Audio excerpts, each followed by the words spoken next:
It is a wide, it has a wide range of temperatures between lows of winter and highs of summer. The winters are extremely harsh and can last as long as 6 months.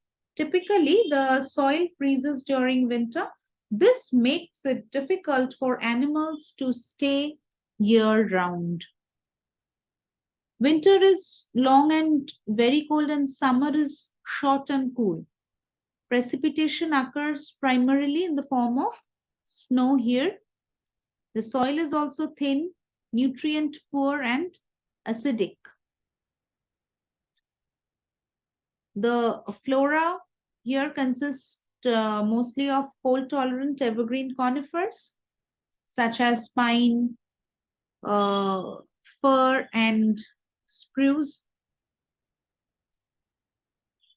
So as I was just telling, composed primarily of cone-bearing, needle-leaved or scale-leaved evergreen trees like pines, found in northern circumpolar forested regions characterized by long winters and moderate to high annual precipitation. So these are the regions, the Earth's northernmost forests covering vast tracts of lands across Alaska, Canada, Northern Europe, and Russia. The plants found here are spruce, pine, larch. All these are very common here. So this is how we complete our discussion on the various terrestrial biomes. Hope you have enjoyed learning something new. If you have any doubts, any confusion, please feel free to get back to me in the comment section. Till then, thank you and stay in touch.